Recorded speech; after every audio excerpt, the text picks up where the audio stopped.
Question ચાલુ. ચલો, પહેલો ક્વેશ્ચન છે, સામાન્ય બુદ્ધિથી આપણા ગઈઢાઓ જે રીતે હિસાબ કરે છે એવા પ્રશ્નો આજકાલ વધારે પૂછાય છે, તો એ પ્રકારે પ્રયાસો કર્યા છે કે પ્રશ્નોને થોડુંક એવું વેઇટેજ વધારે આપવું.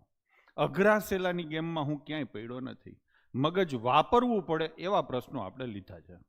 ચલો, પહેલો ક્વેશ્ચન છે, સુશાંતે 20 રૂપિયા પ્રતિ પેકેટના ભાવે 3 પેકેટ તેલ, 21 રૂપિયા પેકેટના ભાવે 4 પેકેટ તેલ અને 22 રૂપિયા પેકેટના ભાવે 3 પેકેટ તેલ ખરીદ્યું, તો તેલના પેકેટની સરેરાશ કિંમત કેટલી છે?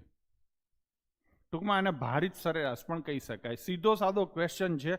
20ના ભાવે કેટલા પેકેટ છે? 3, એટલે 60 રૂપિયા થાય. 21ના ભાવે કેટલા પેકેટ છે? 4, તો 84 રૂપિયા થાય. અને 22ના ભાવે કેટલા પેકેટ છે? 3, એટલે 66 રૂપિયા થાય. આનો તમે ટોટલ કરો તો 150, 210 રૂપિયા થાય. અને પેકેટ તમારા કેટલા થયા બાળકો? 10, તો એવરેજ કેટલી આવે? 21 રૂપિયા. ક્લિયર છે? એક તો તમે આ રીતે કરી શકો છો, અને આ જ રીતે કરાય. એક્ઝામમાં કેટલી નિરાત હશે, કેટલા તમે શ્વાસ ગણતા હશો એ કોઈને ખબર નથી. અહીંયા તો હું સોલ્યુશન કરાવતો ને એટલે ગમે એવી ફાંકા ફોજદારી કરું, પણ જ્યારે કાયદેસર પેપર આપતા હોય ત્યારે આવું કંઈ યાદ આવતું નથી. છતાંય મારી ફરજમાં આવે છે કે મારે તમને કહેવું જોઈએ.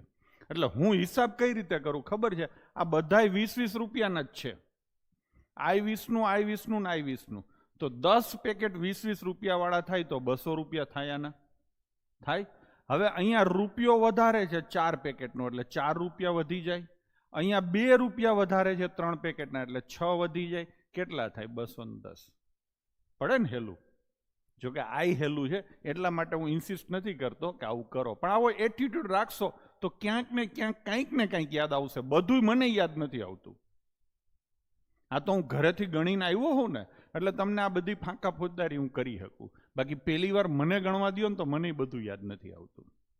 બરાબર ને? તો તમને ના આવે એનો અફસોસ ન કરવો, પણ જેટલું યાદ આવે એટલું નફામાં જ છે ને. બરાબર ને? ચલો.